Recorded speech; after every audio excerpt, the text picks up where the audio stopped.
Tik Tok of Oz. Chapter 17. A Tragic Transformation. "Don't let us worry," said Shaggy to his companions. "For it may take the Queen some time to conquer the Metal Monarch, as Tik Tok has to do everything in his slow, mechanical way." "Do you suppose they are likely to fail?" asked the Rose Princess. "I do indeed," replied Shaggy. "This Gnome King is really a powerful fellow and has a legion of gnomes to assist him, whereas our bold Queen commands a clockwork man and a band of faint-hearted officers. She ought to have let Quox do the conquering," said Polychrome, dancing lightly upon a point of rock and fluttering her beautiful draperies.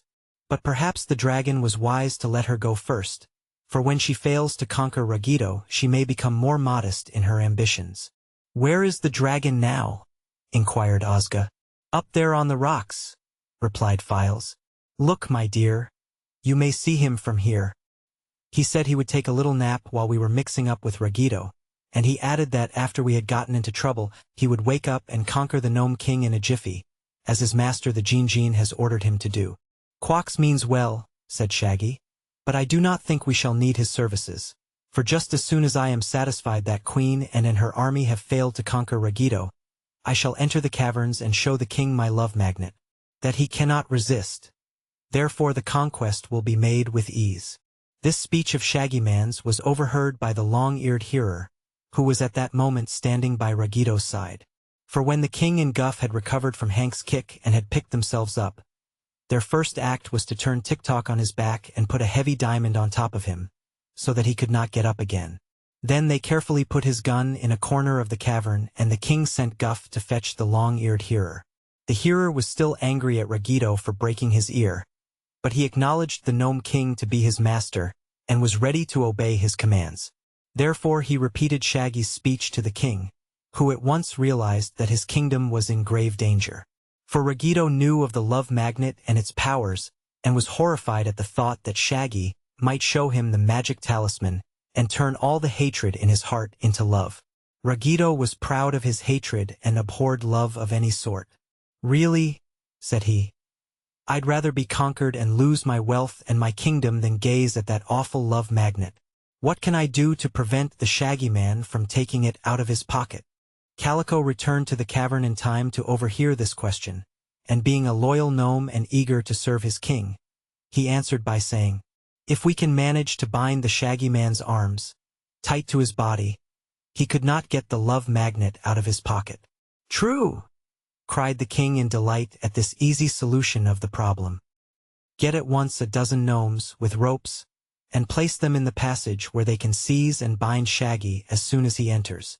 This Calico did, and meanwhile the watchers outside the entrance were growing more and more uneasy about their friends. "I don't worry so much about the Oogaboo people," said Polychrome, who had grown sober with waiting, and perhaps a little nervous. "For they could not be killed, even though Ragito might cause them much suffering and perhaps destroy them utterly. But we should not have allowed Betsy and Hank to go alone into the caverns. The little girl is mortal and possesses no magic powers whatever, so if Ragito captures her she will be wholly at his mercy." "That is indeed true," replied Shaggy.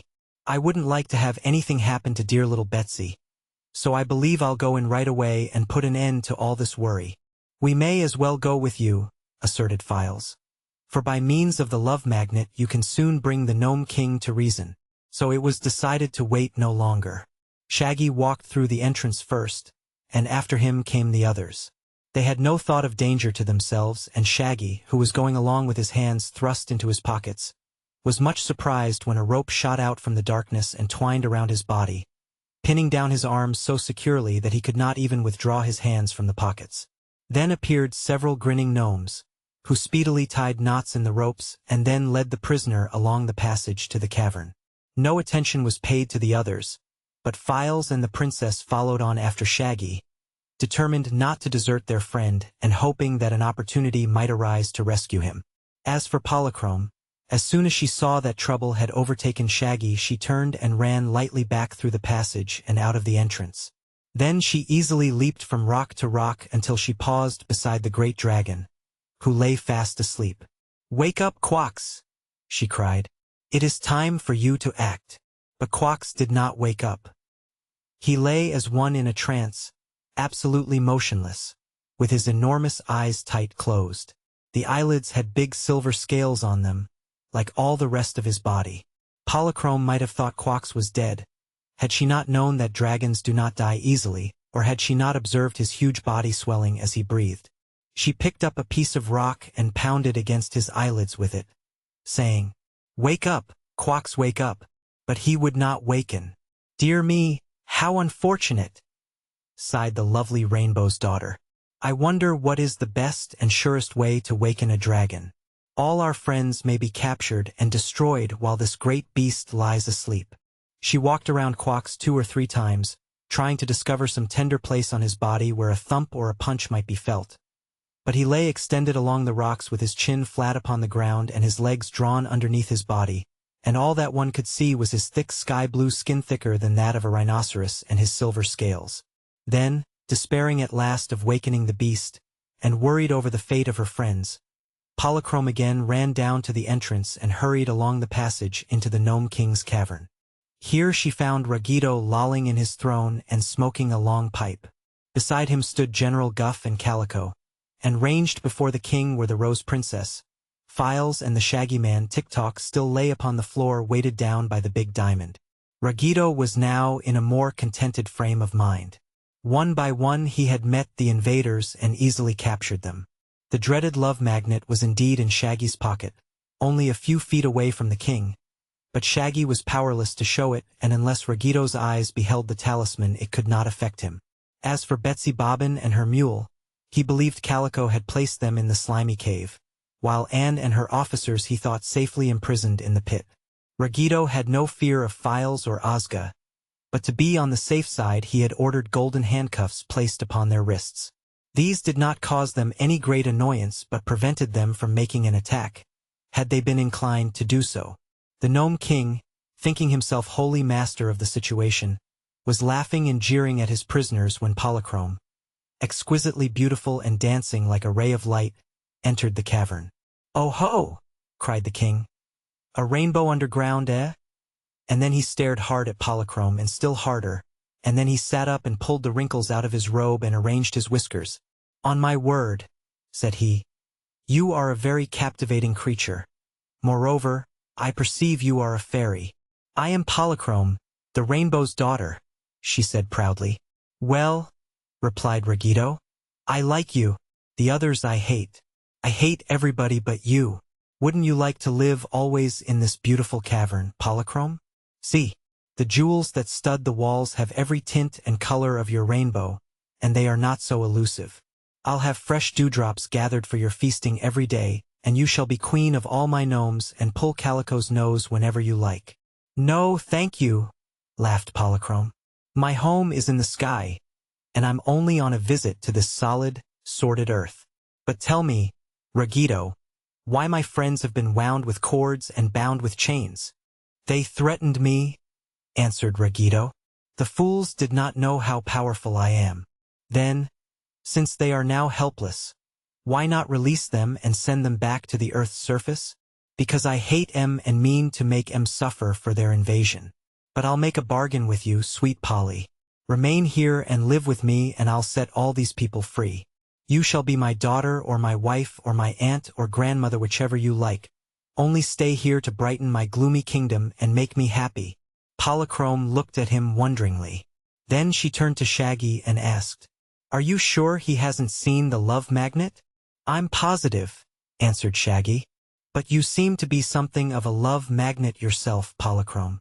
She laughed again and said to Ruggedo, "Not even to rescue my friends would I live in your kingdom, nor could I endure for long the society of such a wicked monster as you." "You forget," retorted the king, scowling darkly, "that you also are in my power." "Not so, Ruggedo. The Rainbow's daughter is beyond the reach of your spite or malice." "Seize her!" suddenly shouted the king, and General Guff sprang forward to obey.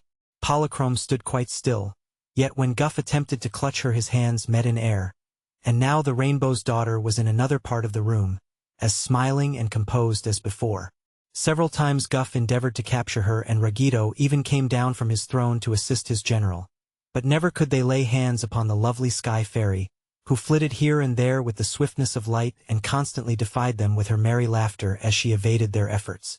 So after a time they abandoned the chase and Ruggido returned to his throne and wiped the perspiration from his face with a finely woven handkerchief of cloth of gold. "Well," said Polychrome, "what do you intend to do now?" "I'm going to have some fun to repay me for all my bother," replied the Gnome King. Then he said to Calico, "Summon the executioners." Calico at once withdrew and presently returned with a score of gnomes, all of whom were nearly as evil-looking as their hated master. They bore great golden pincers, and prods of silver, and clamps and chains and various wicked-looking instruments, all made of precious metals and set with diamonds and rubies. "Now, Pang," said Ruggido, addressing the leader of the executioners, "fetch the army of Oogaboo and their queen from the pit and torture them here in my presence, as well as in the presence of their friends. It will be great sport."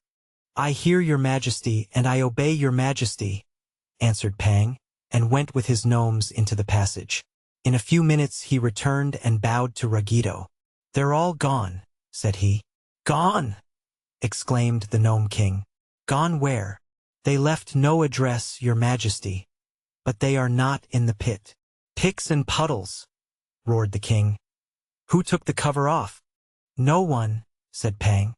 "The cover was there, but the prisoners were not under it." "In that case," snarled the king, trying to control his disappointment, "go to the slimy cave and fetch hither the girl and the donkey. And while we are torturing them, Calico must take 100 gnomes and search for the escaped prisoners, the Queen of Oogaboo and her officers. If he does not find them, I will torture Calico." Calico went away looking sad and disturbed, for he knew the king was cruel and unjust enough to carry out this threat. Pang and the executioners also went away in another direction, but when they came back Betsy Bobbin was not with them, nor was Hank. "There is no one in the slimy cave, your majesty," reported Pang. "Jumping jelly cakes!" screamed the king. "Another escape? Are you sure you found the right cave?" "There is but one slimy cave, and there is no one in it," returned Pang positively. Ruggido was beginning to be alarmed as well as angry. However, these disappointments but made him the more vindictive, and he cast an evil look at the other prisoners and said, "Never mind the girl and the donkey. Here are 4, at least, who cannot escape my vengeance. Let me see. I believe I'll change my mind about Tik Tok. Have the gold crucible heated to a white, seething heat, and then we'll dump the copper man into it and melt him up." "But, your majesty," protested Calico, who had returned to the room after sending 100 gnomes to search for the Oogaboo people. "You must remember that Tik Tok is a very curious and interesting machine. It would be a shame to deprive the world of such a clever contrivance." "Say another word, and you'll go into the furnace with him," roared the king. "I'm getting tired of you, Calico, and the first thing you know I'll turn you into a potato and make Saratoga chips of you. The next to consider," he added more mildly, "is the Shaggy Man. As he owns the love magnet, I think I'll transform him into a dove, and then we can practice shooting at him with Tik Tok's gun. Now, this is a very interesting ceremony, and I beg you all to watch me closely and see that I've nothing up my sleeve." He came out of his throne to stand before the Shaggy Man, and then he waved his hands, palms downward, in 7 semicircles over his victim's head, saying in a low but clear tone of voice the magic wugwa, "Adi, Edi, Edi, Odi, Udi, Oio, Edu, Edo, Edi, Ide, Ida Woo." The effect of this well-known sorcery was instantaneous. Instead of the Shaggy Man, a pretty dove lay fluttering upon the floor, its wings confined by tiny cords wound around them. Ruggido gave an order to Pang, who cut the cords with a pair of scissors. Being freed, the dove quickly flew upward and alighted on the shoulder of the Rose Princess, who stroked it tenderly. "Very good, very good," cried Ruggido, rubbing his hands gleefully together. "One enemy is out of my way, and now for the others." Perhaps my readers should be warned not to attempt the above transformation, for although the exact magical formula has been described, it is unlawful in all civilized countries for anyone to transform a person into a dove by muttering the words Ruggido used. There were no laws to prevent the Gnome King from performing this transformation, But if it should be attempted in any other country, and the magic worked, the magician would be severely punished. When Polychrome saw Shaggy Man transformed into a dove and realized that Ragito was about to do something as dreadful to the princess in Files, and that Tik Tok would soon be melted in a crucible, she turned and ran from the cavern, through the passage and back to the place where Quox lay asleep.